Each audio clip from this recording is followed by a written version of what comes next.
Of all the auto brands on the road today, only one has been named the best auto brand for 6 straight years.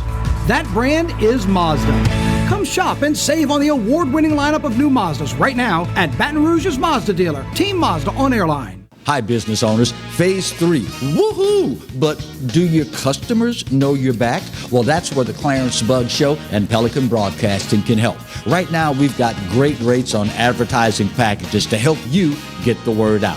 Shoot me an email at bugsclarence@gmail.com. Or better yet, call me up. I'd love to talk with you. 225-485-6839. Let's get together and make Phase 3 the best it can possibly be. From appetizers, pasta dishes, and entrees, La Cantea takes pride in preparing all the Italian cuisine we know you love. Enjoy live music every Thursday through Saturday from 6 to 9, happy hour weekdays from 3 to 6, and brunch on Sundays from 11 to 2, as well as dinner portion-sized lunch specials for under $10. Visit our website to view our menu and book a party or meeting in our large banquet room. Once you try La Cantea, your Italian dining will change forever. They said I could find you here. Why are you fishing? Our company's got to ship out 2 full color brochures and 20 color copies. You're killing me. It's done. Designed, printed, packaged, and shipped. How? You just got to know the right people. Baker Printing, the printing people. How come you get to fish in this private lake? Like I said, you just got to know the right people. You can know the right people too. Hello guys, it's Debbie. It's time. I've got a brand new location. 10510 Airline Highway, Baton Rouge, next to After 5 Tuxedos. We have the perfect spot to get all your wedding and formal wear needs. Come see our one-of-a-kind name brand and get great prices. With 30 years experience, the best customer service anywhere. It's Debbie's Bridal, Airline Highway, Baton Rouge. See you soon.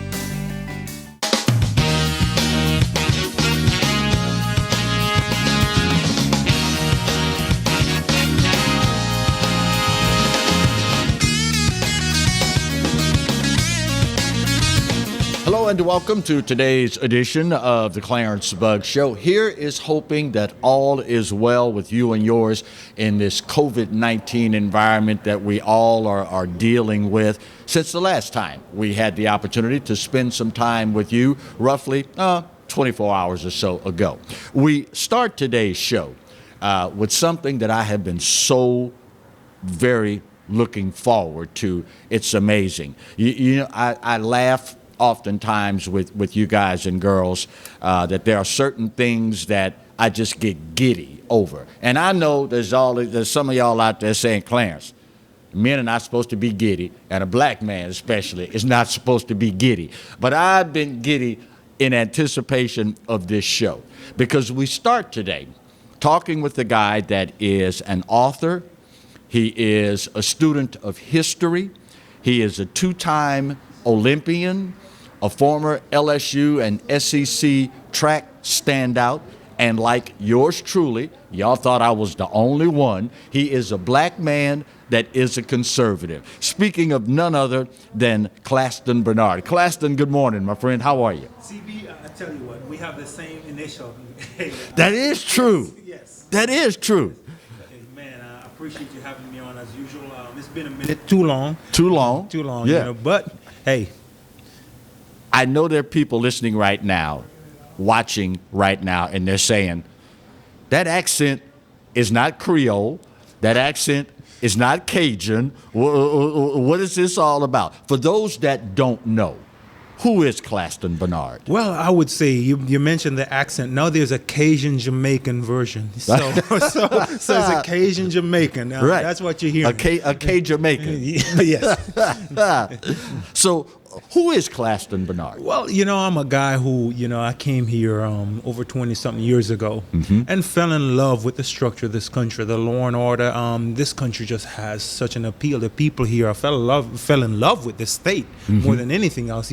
I've been asked, why have you stayed in Louisiana after college? And I'm like, they have great people here. I've always feel like this is where I need to be. There's a strong connection to the people here, to the food, to the culture. It is just, so who I am is a guy who grew up in a family in Jamaica who believed in education, didn't have much. Right. My parents were adamant that we spend time in the books, reading, and pursuing knowledge. Now, one of the things that I wanted to do was to go to college. Right. And the way to do that was actually athletics. So my pursuit of athletics wasn't so much for athletic supremacy or domination, but it was to go to college to get a college degree. Wow. Even though you excelled in athletics, I remember reading that, your accomplishments athletically speaking, are just phenomenal. Two-time Olympian, former SEC champion, legendary accomplishments during your time at LSU. Even though you excelled in athletics, how tough was it not to pursue that route? I mean, knowing it's so easily available to you. You're a naturally gifted athlete. So most people would say, you know what? This is my ticket to ride as far as I want to go. What was it that convinced Claston Benard to branch off into history, into academics, into history, politics, and all the things that you've become so adept at? Well, for me, reading has always been something that I enjoy, and I enjoy reading history because there's so much to learn from history. Right. A lot of times we see things happening, and we're trying to understand why is this happening? Why do we keep going back around, like a dog chasing its tail? Right. It just seems, different actors, but the same play, or same script. Right. And for me, that passion was lit early. It was getting into these books, and you're seeing the world, and you're wanting to travel the world. And once I started traveling the world, let's say in 2004, before the 2004 Olympics, my Olympic training camp was in Nuremberg, Germany. Okay. So in Nuremberg, Germany, they had the Nazi trial. Right. So I had already was familiar with that aspect of it. So I was like, man, this is phenomenal. Right. Now all these things I was reading about, they're coming to life. The Olympic Games was also in Athens, Greece. Right. Again, the Greco-Roman history is basically what America and the West is, have gotten our roots from, part of that. So all these things just, it's hard to let go. Yes, I'm excelling in athletics, but I'm also going to the places that I would only read about in books and even in the Bible. Right. Paul, when he was in Athens, so those things, even the biblical aspect of things started coming to life. So I felt, long ago that, like I said, athletics was just a vehicle for me. But there were other passion. I never stopped reading, even though I was excelling in athletics. Right. I never stopped trying to learn this country's history. Once I fell in love, and the greatest disservice that I see in this country is still that people don't understand the Constitution, their rights. Amen. And they've been taken for granted. And this is not just about blacks, but all people have been taken for granted because they have allowed politicians and judges to dictate to them what the Constitution is about. And the Constitution was written for people, for everyone who could read. When you immigrated here from Jamaica, you operated under the assumption, the premise, if you will, that the Democrat Party was committed to protecting the interest of Black Americans. What changed your mind on that? What changed my mind was reading history and also looking at the U.S. Constitution. You know, first of all, just history, even in the black community where they say the Democrats will take care of you. Right. Well, if the Democrats are going to take care of you, well, why are they trying so hard to remove religion from the public square? Why are they trying to introduce Marxism into Christianity, even in the pulpit? Well, so you start looking at those things and you're like, hold on. The vehicle that was the voice for the downtrodden, the enslaved, was the church. It was the church, and that's where blacks founded their voices. The schools, the educational system, businesses. It was the life of blacks during slavery and after slavery. Right. So you start saying, hold on.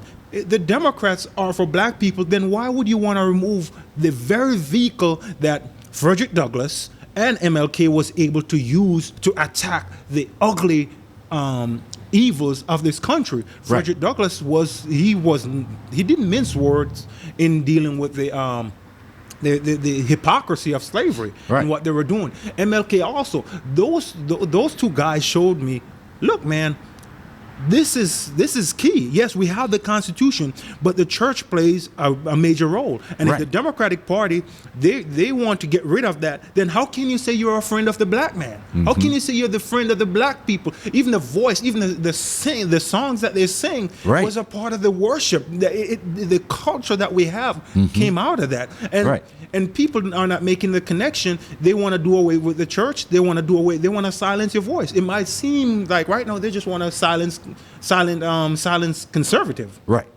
But it's not conservatives that it's that anything that goes against what they believe, they will silence. And that was one of the crucial things I started seeing. I started saying, oh, hold on. Then the other thing is, growing up, my dad worked. Our country was destroyed by socialist policies. Right. So we didn't hear, hey, the government is going to help you. You had to get up and work. Right. So one of the things that I found I was finding out that was problematic was when someone was telling you the Democrats will take care of you. Right. Why do you need to take care of a healthy person who can work? We are spending some time today with the guy that I liken to being a voice in the wilderness. Marty, in the next segment, I want to get a tight shot on this. He is the author of the book that is entitled Outcast: No Room at the Table for Conservative Blacks in Black America. It is a seriously refreshing read.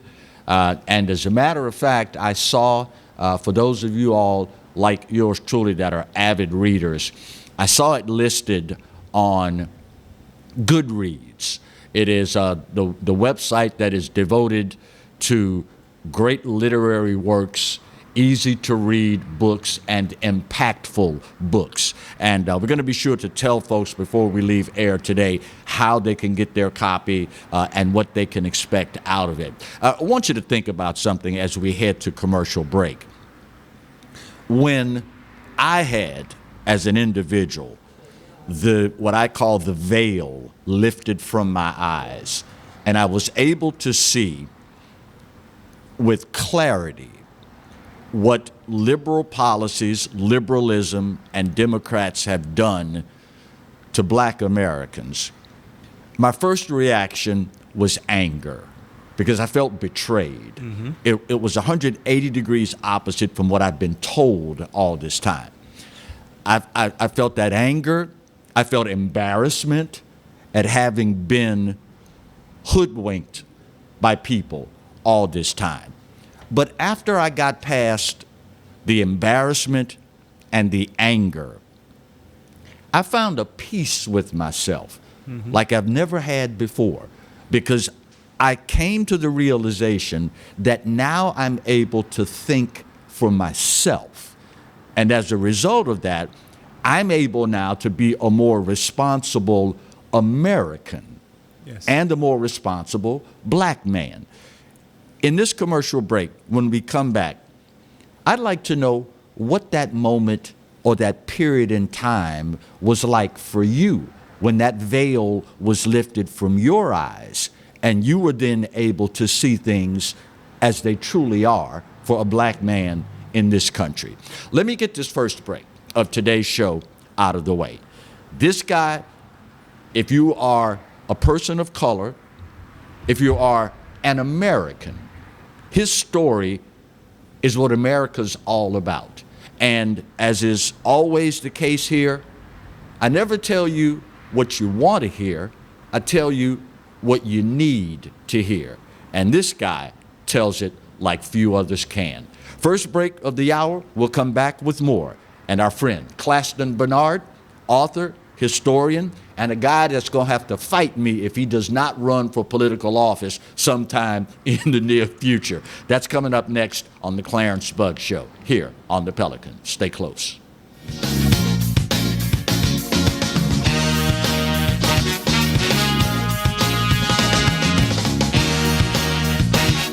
I owed the IRS $10,000. The IRS garnished my wages. They put a lien on my house. I'm self-employed and didn't report all my income. They claim I owe a lot more than I do. The IRS is the most powerful collection agency in the world. They do not give up until you pay.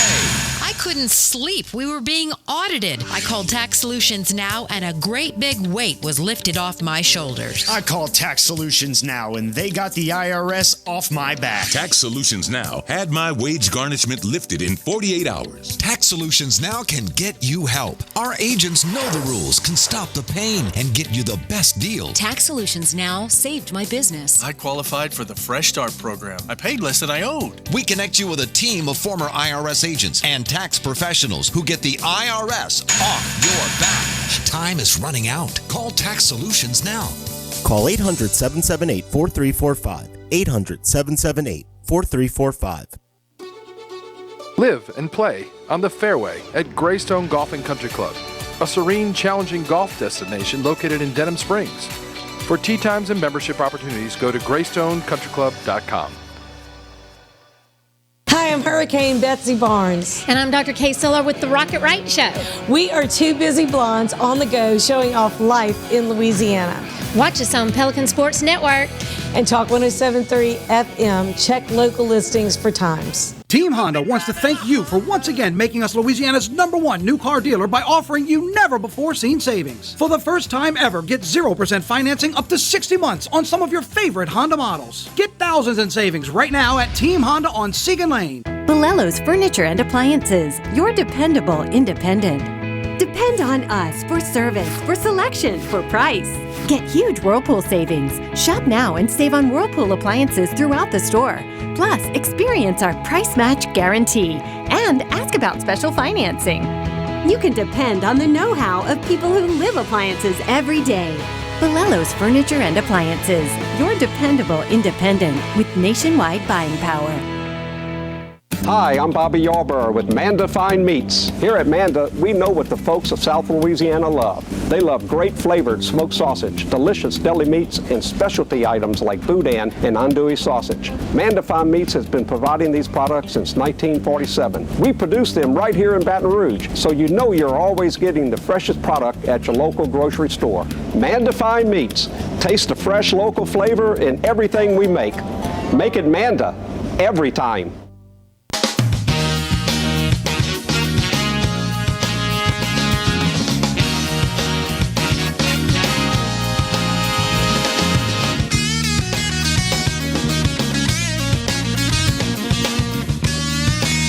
Welcome back to today's edition of the Clarence Bugg Show. If you are just tuning in, first of all, shame on you. Where have you been all morning? Second, we're spending some time with Claston Benard. You may remember him from his days track and field with our very own Louisiana State University Tigers. You may be familiar with his amazing book, Outcast: No Room for Conservative Blacks at the Table in Black America.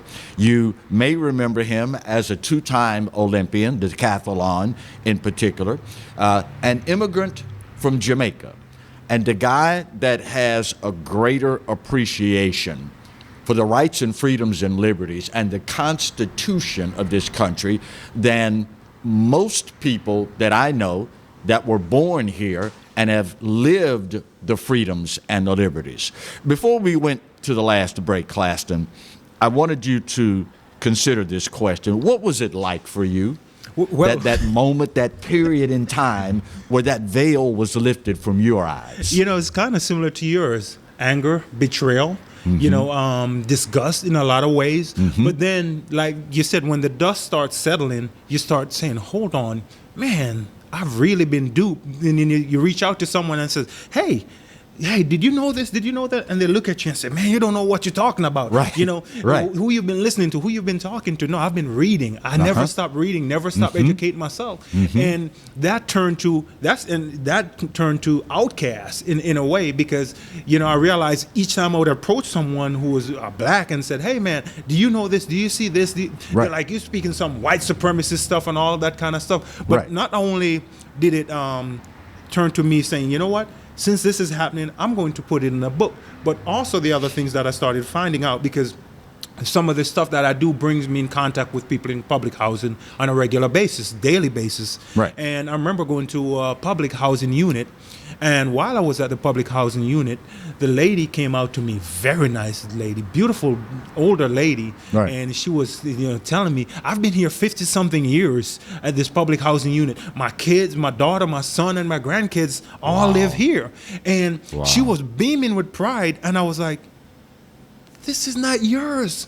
You have lost out on generations of wealth. Not just you, but your kids and your kids. Something that was designed to help you in a temporary situation has become permanent, because she was, like I said, she was probably in her 70s. Right. So she'd lived her 70 already, And I saw that, and I was like, I am going to write about this. This is the only way that I know best, because when I try to have conversation, people just shut me down and say, you're only speaking white supremacists. But what white supremacists define life? What white supremacists define liberty? What white supremacists define freedom? All of those are hinged on God, the Creator, which the Declaration of Independence captures. And when we talk in terms of that, you will see the beauty behind, and I love Frederick Douglass, because he's one of my, because that's what he started seeing. Right. They were saying, there were people who were the intellectual at the time who were saying one thing, but then when he broke it down to life, liberty, and property, and then he looked at the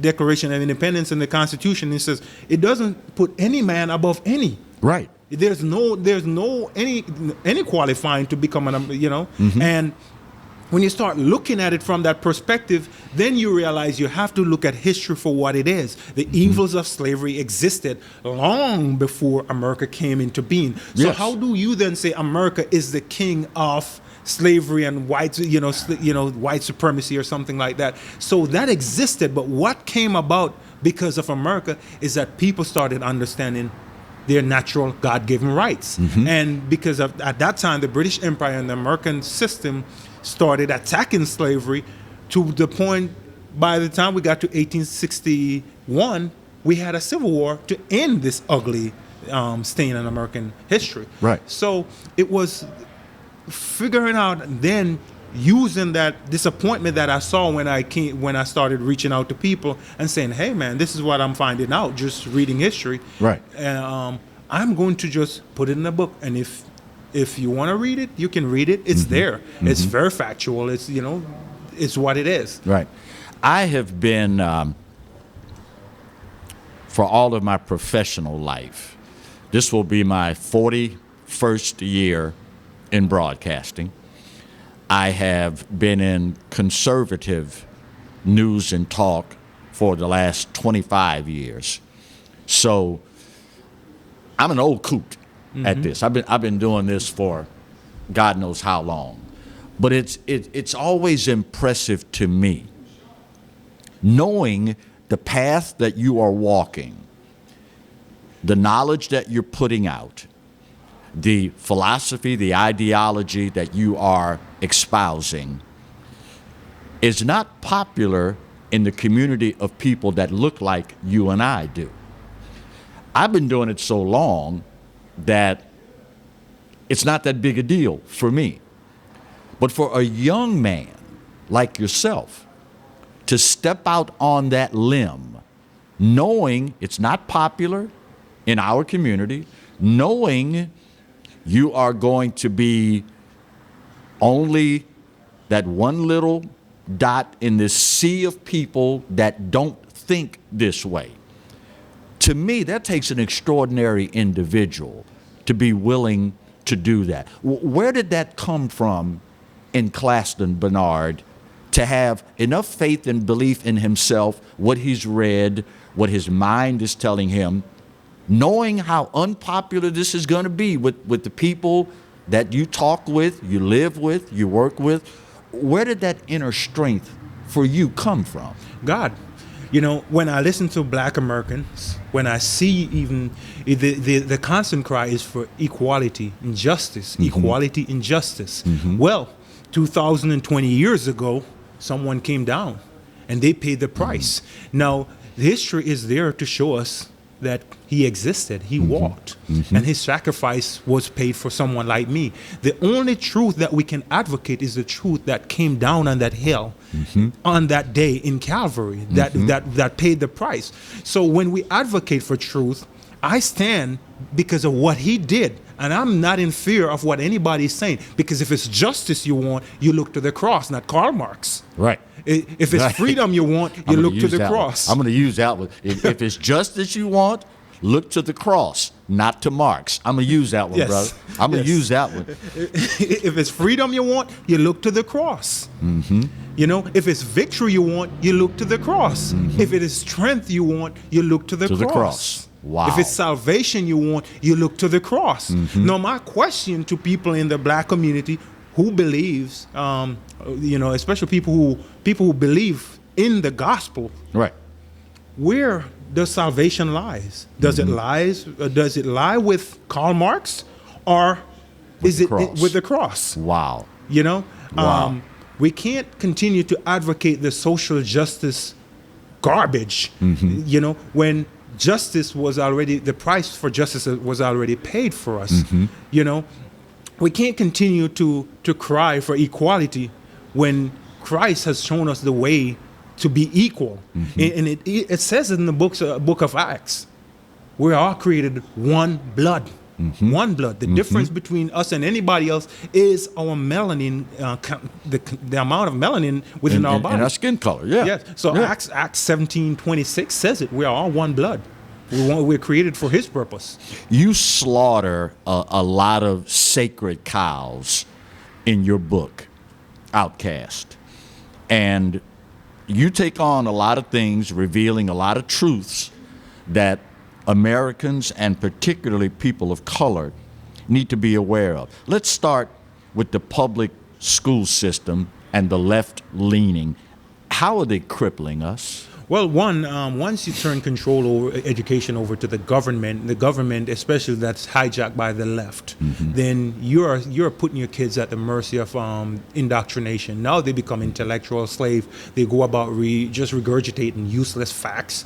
They are incapable of thinking for themselves. Political agenda and leftist agenda becomes the ideology that is pushed in school. So more than anything else, it has destroyed the Black community. If you look at the level of intellect that was coming through a lot of the Black community, even before Jim Crow came down, and even after slavery, we're not seeing that anymore in terms of proportion, because what we're being taught right now, social justice can't put food on your table. You need to teach a man economics. You need to teach him that politics, morality, and religion all intertwine. And they need to understand that if you try to isolate any one of those, then we'll have a society that is not based on freedom, not based on prosperity, not based on justice. So the school system need to be teaching those things. It's just become an indoctrination camp. It is destructive to the human psyche.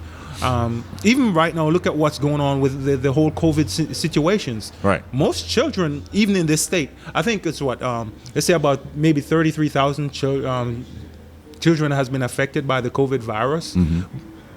With minimal to little about symptoms, maybe one or two. I think maybe few, probably about 7 probably died from the virus. But these kids are being kept from school. Right. Why? Why? But then again, I'm not even going to make an argument for the public school system because I believe that it needs to be dismantled. If you're crying that you want equality, then you can use a charter school system. You can homeschool. Mm-hmm. If you want equality, then homeschool. Right. Then you don't have to worry about inequality of results or education, because what you're putting in is what you will get out. So now you can blame the white man or the system. So I'm not even going to make an argument for the whole public school system. When you look at the fact, Claston, that and I got a break coming up right around the corner, so I'll hold this question. If you are an individual that wonders what all the fuss is about as far as learning to think for yourself, you got to get the book. Outcast, No Room at the Table for Conservative Blacks in Black America. As you can see, it's not a very large book. It's not like War and Peace where you're going to have to devote half of your life to reading the darn thing. It's an easy read, but it is so insightful that it makes all the difference in the world. Sorry, guys. Okay. We're going to tell you how you can get your very own copy. And it is critically acclaimed, and it is written by a guy that is, well, you're one of us now. I mean, you've been in Louisiana for so long. You're a former LSU Tiger, the whole nine. So we're claiming you now. So tell everybody else they're just going to have to take second fiddle. But when we come back, we started in this segment talking about slaughtering some sacred cows. I want to talk about the black leadership and what it has done to the rank and file citizenry of Black America. Let me get this break out of the way. We'll spend some more time talking with Claston Benard as we continue today's edition of the Clarence Bugg Show, here only on the Pelican. Stay close.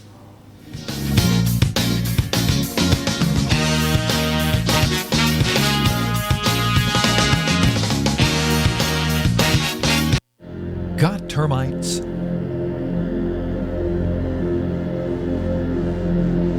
Get Premier Pest. PremierPestServices.com. Hi, I am Dr. Farrell Frugier Jr., and I am a general dentist at Frugier Family Dentistry. I was born and raised in Baton Rouge, Louisiana. I went to Catholic High School, LSU, and LSU School of Dentistry in New Orleans, where I received my DDS degree in 1986. I always have and will continue to be committed to continuing my education, to invest in technology which makes the diagnosis and delivery of dentistry more thorough, more comfortable, and more aesthetically pleasing. In our practice, we are here to serve the patients. We want to improve their quality of life and to develop relationships with our patients. In dentistry, we have a chance to impact lives on a daily basis, not just by doing dentistry, but by getting to know them and being a part of their life. We also believe in giving back to our community. So every year, we give back to the Greater Baton Rouge Food Bank, Toys for Tots, and Mary Bird Perkins Cancer Center. Please stop by and visit our office. We would love to take care of you and your family. Jaguar Nation, we need your help in masking up Louisiana. Masks help us slow the spread of COVID-19. During this time, we must continue to wear a mask, wash our hands, and practice social distancing. It's important that we continue to abide by the CDC's guidelines to stop the spread. Jaguar Nation, we challenge you to mask up.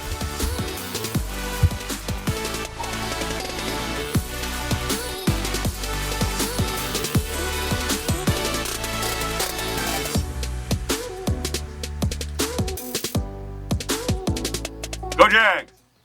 Hello guys, it's Debbie. It's time. I've got a brand new location. 10510 Airline Highway, Baton Rouge, next to After 5 Tuxedos. We have the perfect spot to get all your wedding and formal wear needs. Come see our one-of-a-kind name brand and get great prices. With 30 years experience, the best customer service anywhere.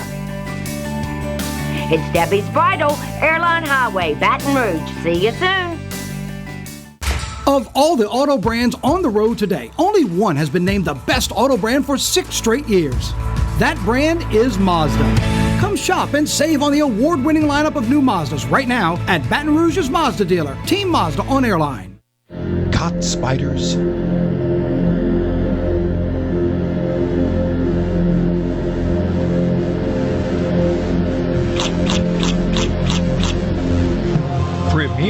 Advanced Services.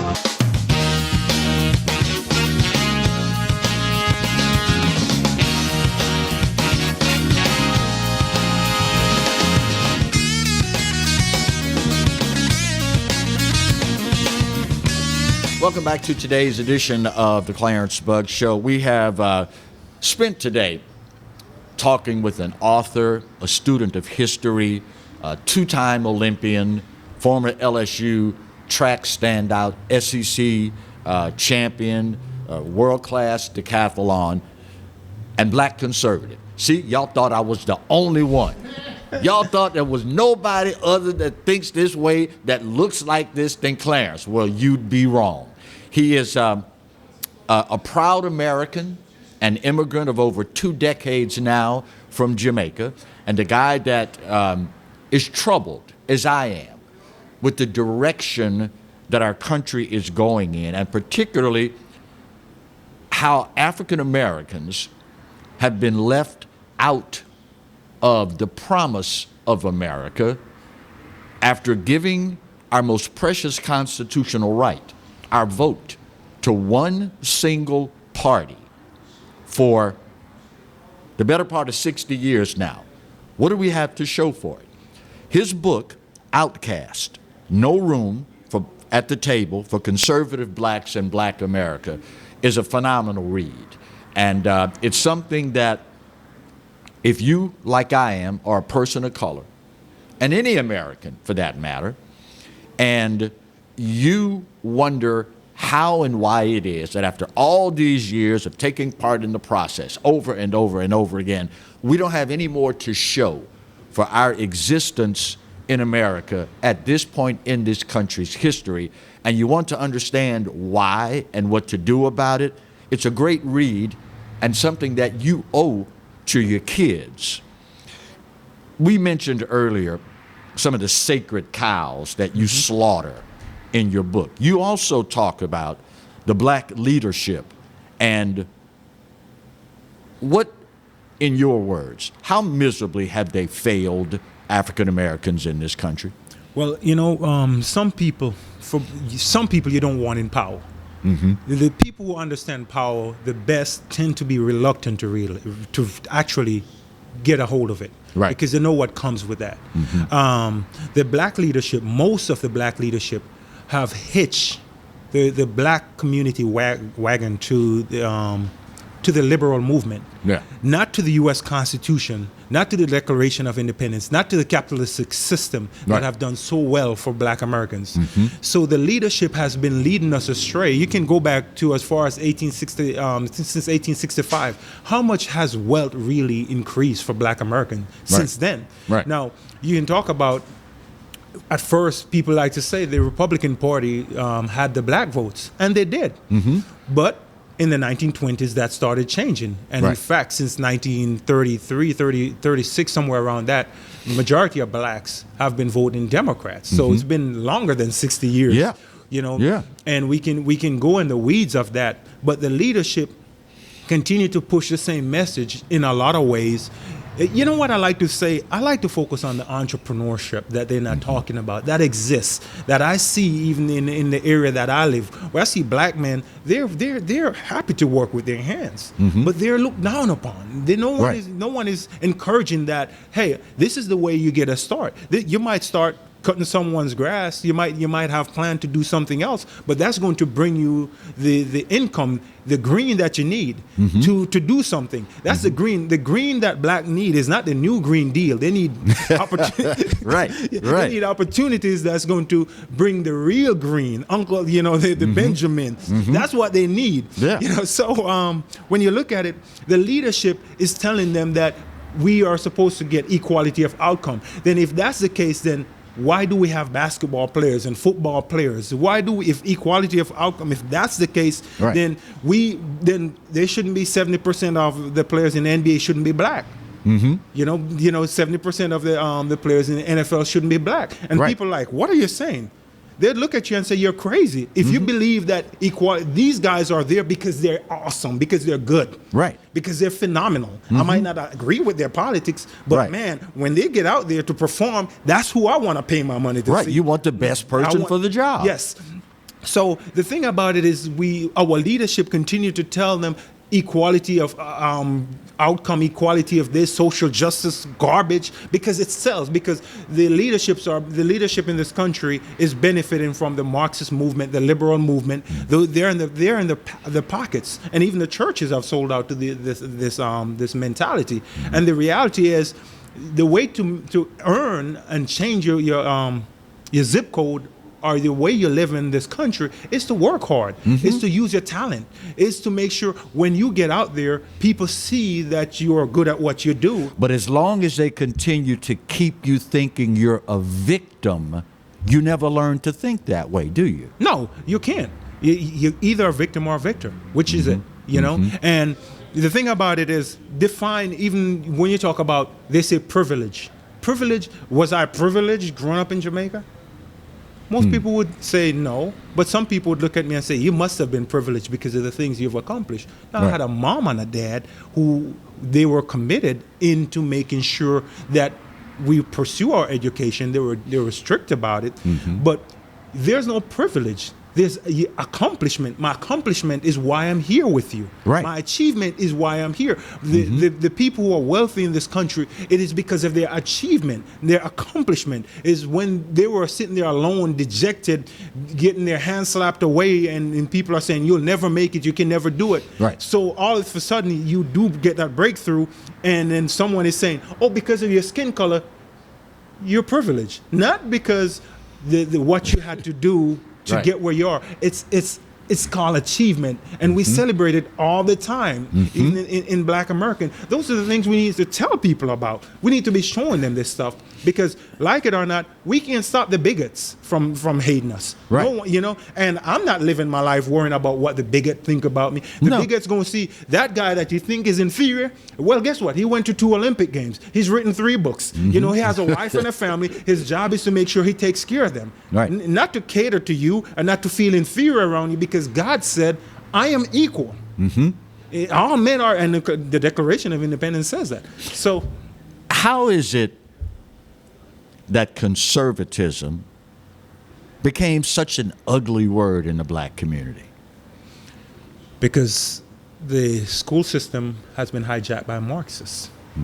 And the way you have to think about this. It might be insidious what I'm saying, but after slavery ended, Blacks and conservative, the Republicans, came together and became a force. Right. And what happened? They had the massacre in North Louisiana, Colfax. Then they had the White Knights. Then they had the KKK that was formed. And their goal was to separate Blacks and conservatives from coming together. You know, when you look at Frederick Douglass, he said he was a dyed-in-the-wool Republican, you know. Right. But he, you know, more than anything, he was a conservative. You know, I think he'd be very disappointed with what the direction of the Republican Party today. But what you see happening in the Black community is a re-education, a realignment, or what would you call it in terms of history, is actually trying to change history. A revision. Yeah, revisionist history that they're pushing to say conservatism means white supremacy. Right. It's like saying the people who are killing people, they are prosecuting Christians because they're going on. Who would say the freaking KKK were Christian? Right. What about what they were doing was Christian? Right. You know, just put it that way. Yeah. And it's the thing about it is conservatism believe in small government. It doesn't say white people's skin color. Right. It says small government. Right. You know, it believes in God and country. God and country. Yeah. So where there is it saying again your skin color? You know, there are things that it's actually a dark thing that they're doing when they're trying to compare God-given rights, you know, the truth, because they have an agenda to say if you believe in God, country, family, or your Second Amendment right, your right to free speech, your right to worship, somehow that is tied to white supremacy. Wow. And that's where they have been able to package that message effectively to convince many in the Black community that conservatism is some way linked to the KKK. I look, Claston, at other countries that have a greater appreciation for the rights and the freedoms and the liberties that we have in this country. What does it say to you that other countries have a greater appreciation for our freedoms and liberties than the people who actually live here and are the beneficiaries of those rights and freedoms and liberties? You know, one of the beauty about being, I was a really good athlete, was I got to travel the world, and I got to see the world. And I remember being in Italy one year, and, I enjoyed, had a great performance, won the competition. And I remember sitting there, and we were having fun, but I missed the structure of being here. But the other thing that I started noticing in this country, if you're an immigrant in most of these countries, there are things in place that automatically disqualify you from fully being embraced. Right. When I look at the 14th Amendment, it says if you're born or naturalized here, you are an American. Right. I am sitting here on that basis to where when I say I'm an American, it doesn't mean that I've forgotten where I was born, right, or anything like that. It's that American, I'm fully embraced by this culture or what this country has put in place. So for people from the outside looking in, they're saying, if I come to America and become an American, I will be fully embraced, because bloodline, skin color is not what makes you an American or what makes you embrace, versus go to China. Right. Do you think they would ever accept me as a Chinaman? No. I don't think so. So that's what I'm saying. So this is the thing about, being an American. It is unique. And people probably, when I said even the Chinaman thing, Chinese are Asians. Right. But so the nationality, they would probably look at, who are you? Right.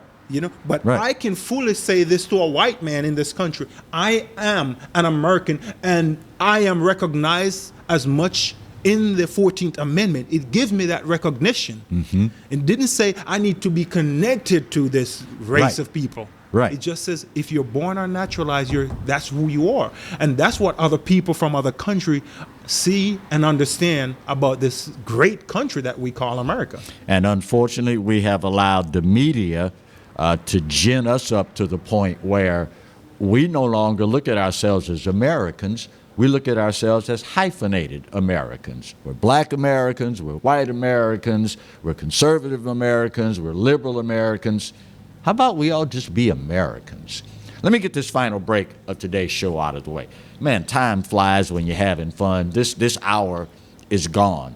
But I'm going to have you back in the near future, because we got to talk some more, my friend. Final break of today's show. We get this out of the way, and we'll talk more on today's edition of the Clarence Buggs Show, here and only here on the Pelican. Stay close.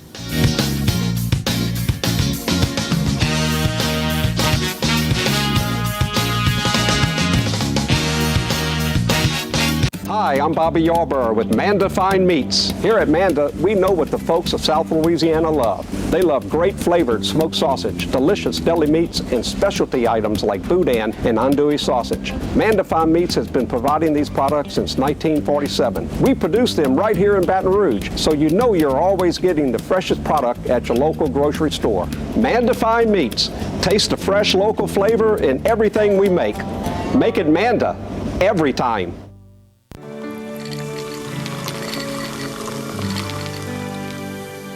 No one can stop me when I taste the feeling. Nothing could ever bring me down. Nothing could ever bring me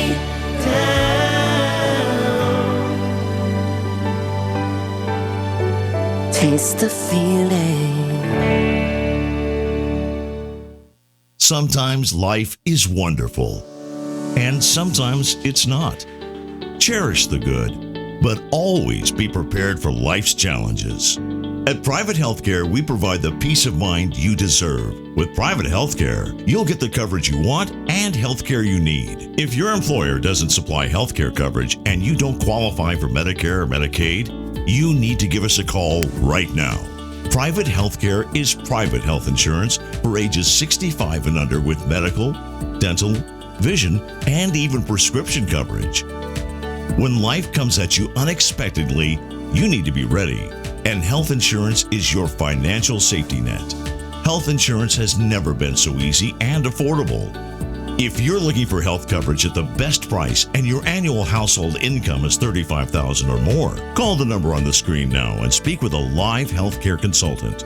Don't wait. Get the coverage you need now.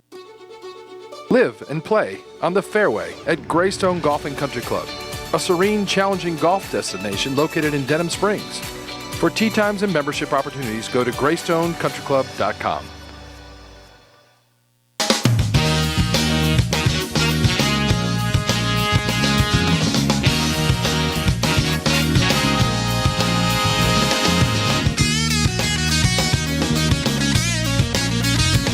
Welcome back to today's edition of the Clarence Bugg Show. I heard something yesterday, Claston, that really stuck with me.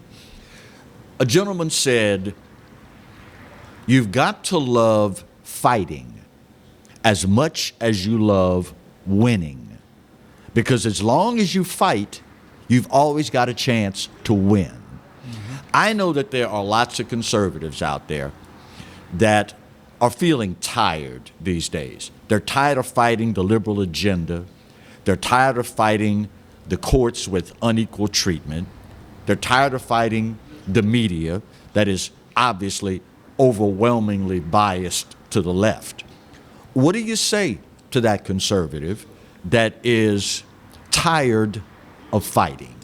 You know, I can't remember which founder said it best, but either we fight today with ideas and words, or our children will pay the price in blood in the future. Wow. So there's no time to put your arms to your side. You got to keep those hands up, and you got to keep fighting.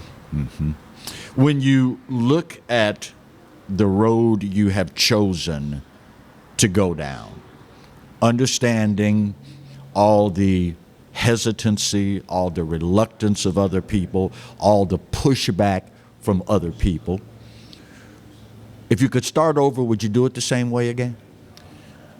You know, I try to live in the moment. Yes, I love history, but we could always think we could go back and change the situation. And where I am is where I'm supposed to be, because God works with you in the moment. And if you stay with Him, you will accomplish great things. Speaking of accomplishing things, what are you envisioning? What are you asking God to order your steps in for the future? Have you thought that far down the road? Are you just too busy trying to use your talents for Him and for this republic in the moment? You know, God said to take no thoughts for tomorrow. So I live just like we are right now. This is all that matters to me. You know, this, because at the end of the day, you know, what I would love to see for Louisiana is that I've driven all over this. I've worked all over the state from one corner to the next. And it's a beautiful state, but it's been underutilized. We have great ports potential. The infrastructure is piss poor, pardon my language. It is. It is counterproductive to good work environment. What I would like to see is they reduce barriers to entry in terms of trade. Yes, you need the training, but you shouldn't be hamstrung by groups or people who believe that they are the elite that dictate to the masses. Right. You know, people, if you're skilled at cutting here, once you're trained to cut here, you shouldn't be continuously hounded in you need this license or that. You should be judged based on your skill. Do you say to LeBron James each year you need to file this document to show that you show yourself approved? Right. No. Right.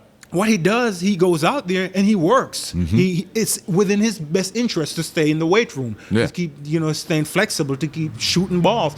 That's we are trying to in this state. What I would like for us to do is to unleash the business potential that this state has. And the corruption, this whole ITEF, that should be permanent. We shouldn't be. If we want to change how things are done, we need to allow companies to be able to come in and set up without all these restrictions or someone trying to benefit for themselves politically or financially or their families. We need to. So what I would like to see is, one, the Christian church become the light that is supposed to be in this state. That's what I would, and this country, the beacon that it is. I would like to see Marxism repelled, because it belongs in the dustbin of history with all the chaos and destruction it has already caused on humanity. So those are the things I would like to see. But here in this state, what I would love to see in even certain areas where the poverty level, especially in the black areas, 27%.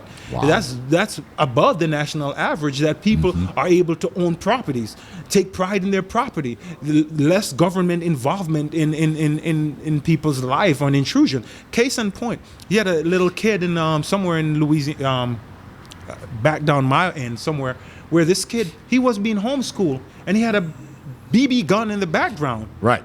And he was charged for that. Yeah. And there's no outrage for that. That is not supposed to be happening. We need to be able to educate people on their rights. They don't understand their rights. That's why they're going out there embracing Marxism. And so that's what I would love to see for this country, for this state, more than anything, especially the people of Louisiana, because like I said, I love my Cajun folks. I love my Zydeco. I love my Percy Sledge. I love my Aaron Neville. It's not just Lil Wayne. It's not just Lil Boosie. Right. There's so We're bigger than that. Bigger than that. You had Charlie Pride, who died recently. Right. And nobody, to me, he's the greatest country and Western singer ever. But you don't hear about him. Right. Because he's too Americanized. We're running out of time. How can folks get their copy of Outcast? You can get the copy at Amazon.com. It's there, and it's primarily where it is right now. Other than, unless you're a book dealer, you can get it through Ingram Sparks or other avenues. Right. But you can go to Amazon.com. You can get the e-copy, or you can get the hard copy. And I know you will love it. I know people enjoy reading it, because it is simple. It is to the point. It's not verbose. It's not designed to confuse you. It says clearly what I see and what I believe and what I've experienced in this country. If you take your obligation of being an American seriously, it's a book you need to read. If you truly want your children, particularly if you are parents of color, if you want your children to have a better life than you had, you owe it to yourself to read the book. If you want to equip your children to be better Americans and better prepared for the future, you need to share it with them. It's a very easy read. It's insightful. And the fact of the matter is, I understand full well that we as human beings, we relate better to people that look like we do. So if there's ever a guy with a wealth of experience that's going to tell it to you just like it is from an honest perspective, this guy is the one to do it. My time's up, y'all, and I got to go. But this day, just like any other, you will always hear me say, you know what? You're right. America, we're not perfect. But doggone it, for my money, it's the best there is, and God knows there is no place else on his green earth that I'd rather be. Speaking of the good Lord, you do realize that he loves you, right? And I hope you know that I do too. Then again, there really ain't a doggone thing you can do about either one. Take care of yourselves and each other. We'll see you tomorrow. God bless.